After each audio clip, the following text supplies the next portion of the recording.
예, 그 다음으로는 수학을 좀 알아볼게요. 정말 수학 좋아하는 학생도 조금은 있겠지만은 대부분 수학하면은 귀찮다, 하기 싫다, 어렵다 이것이 대부분의 반응일 겁니다. 그리고 특히 고학년, 중학교로 나갈수록 이런 현상이 더 심해지는 것도 선생님도 너무나 잘 알고 있고요. 그런데 그렇다고 지금부터 수학의 흥미를 잃고서 손을 놔버리면은 사실 수학이 더 어려워지면 어려워졌지 쉬워지진 않거든요. 그런데 나는 수학 공부할 수 없어 어려워 하고 너무 일찍 포기를 하는 것 같아요. 근데 포기하기는 너무 이르다는 걸 말씀드리고 싶고요. 수학을 스트레스 안 받고 정말 쉽게 하는 방법을 좀 알려드릴게요. 이거는 제 실제 경험을 바탕으로 말씀을 드린 건데, 저도 뭐 그냥 중학교 때부터 학원 같은 데 다녀가지고 문제 푸는 방법을, 그럼 문제 푸는 방법만 빨리빨리 배워가지고 뭐 학교에서 시험 보면은 계속 성적이 잘 나왔죠. 근데 고등학교에 올라가니까, 그리고 수능을 봐야 되니까 수학 능력 시험이요. 자꾸 원리를 묻는 문제가 나오는데 제가 원리를 제대로 이해하지 못해서 항상 원하는 점수를 맞을 수가 없는 거예요. 그리고 학원에서 배우는 것도 계속 겉도는 느낌이 들고, 그래서 제가 좀 고민을 많이 한 다음에 학원을 그만두고서 제 수준에 맞는 방식으로 공부를 해야겠다고 생각을 했어요. 제 수준과 어떤 제 방식에 맞는 방법으로. 그게 어떤 방법이었냐? 정말 생각보다 간단합니다. 제가 그 당시에 고2였는데 중학교 1학년부터 고등학교 2학년 수학 교과서를 헌책으로 다 구입을 했어요. 그리고서는 중학교 1학년 수학 문제를 싹 풀었죠. 아마 하루인가 이틀 안에 다 풀었을 거예요.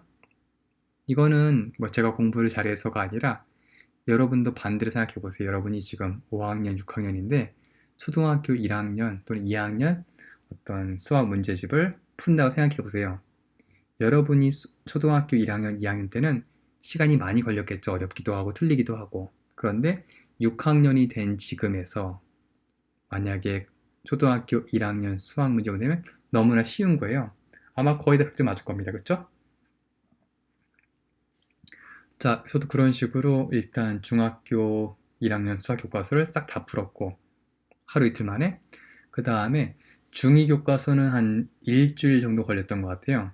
나중에 중학교 가면 뭐 삼각형의 성질, 뭐 내심, 외심, 방심 뭐 이런 거 나오는데 제가 그때 그걸 눈으로만 배우고 제가 직접 그려가면서 원리를 정확히 이해하지 못했더라고요.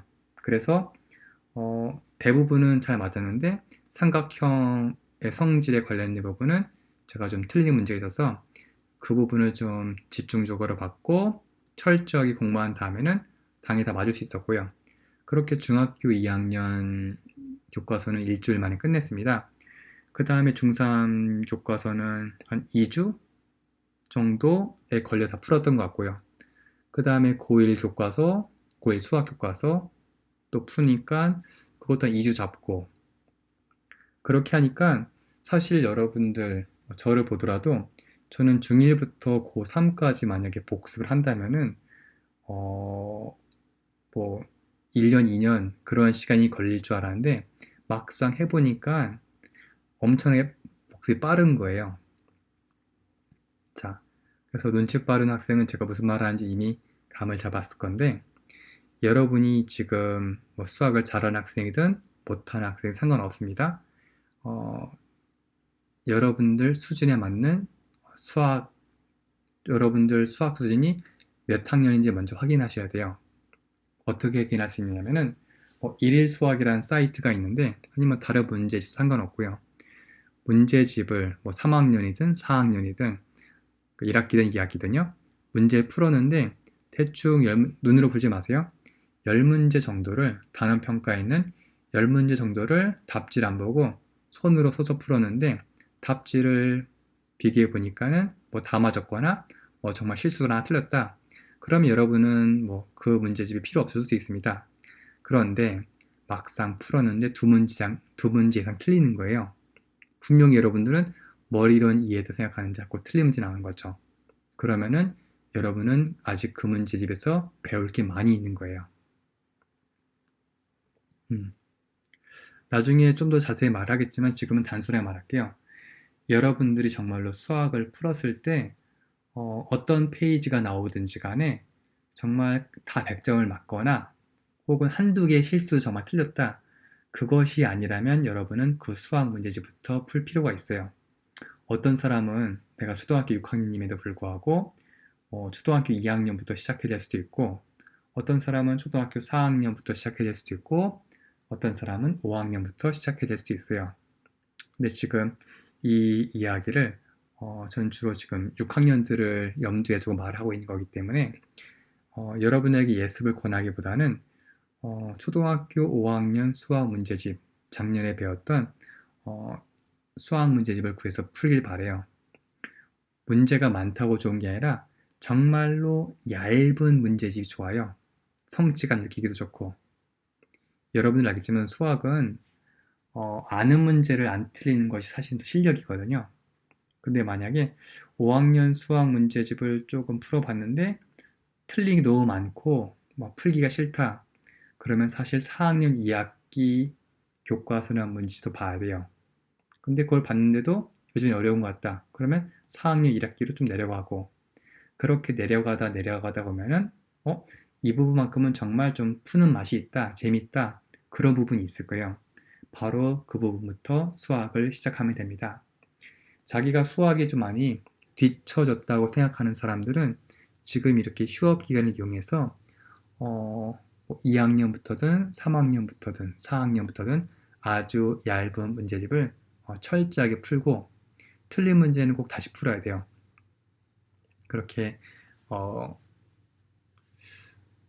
정말 얇은 문제집 한 권이라도 철저하게 풀고 그 다음에 그 다음 단계를 풀고 그렇게 착착착 단계를 밟아 나가면요. 생각보다 수학을 정말 수학 실력을 금방 키울 수 있거든요. 정말 제가 지난 10년 동안 학생들 가르치면서 그리고 제가 직접 겪으면서 겪었던 바이니까 한번 혼자 시도하기 쉽지는 않을 겁니다. 그래도 여러분들 한번 수학을 그렇게 시작해 봤으면 좋겠어요. 그래서 수학의 결론은 뭐다? 마찬가지 똑같습니다. 자기 수준에 딱 맞는 아주 얇은 수학 문제집을 구해서 풀기. 틀린 문제는 꼭 다시 풀기. 이거를 어떤 사람들은 페이지로 정해서 풀기도 하고요. 어떤 사람은 시간, 예를 들면 20분, 30분 정해서 풀기도 하는데 그 방식은 여러분 마음대로 해도 괜찮은데 중요한 거는 틀린 문제는 꼭 다시 풀어보라는 거. 그리고 예습보다는 복습이 중요하다는 거. 예, 일단 이 부분까지만 말씀을 드릴게요. 그리고 예습을 해봤자 솔직히 실력은 안 늡니다. 물론 그 문제를 모르는 학생보다 빨리빨리 파악이 되니까 문제 푸는 방법은 키울 수가 있는데 차라리 난 5학년 수학은 다 아는 것 같아요 라는 학생이 있으면은 조금 더 두꺼운 수학 문제집을 구해서 풀어보세요. 응용 문제 같은 거 많이 실려 있을 건데 막상 그런 거 눈으로 풀 때랑 실제로 풀 때 다르거든요. 그렇게 일단 4학년, 5학년 심화 문제들, 응용 문제들 풀면은 정말 머리가 점점 정교해지면서 사고 훈련에 도움 되니까는 그렇게 하는 것이 정말 나중에 수학 실력을 크게 성장할 수 있는 기회입니다. 이건 나중에 제가 또 예를 들어서 설명할 기회가 있을 겁니다. 어쨌든 수학은 자기 수준에 딱 맞는 아주 얇은 수학 문제집을 구해서 풀어라. 틀린 문제는 꼭 다시 풀어보고요. 예, 틀린 문제를 다시 풀 때 실력이 듭니다. 수학은 일단 여기까지만 얘기할게요.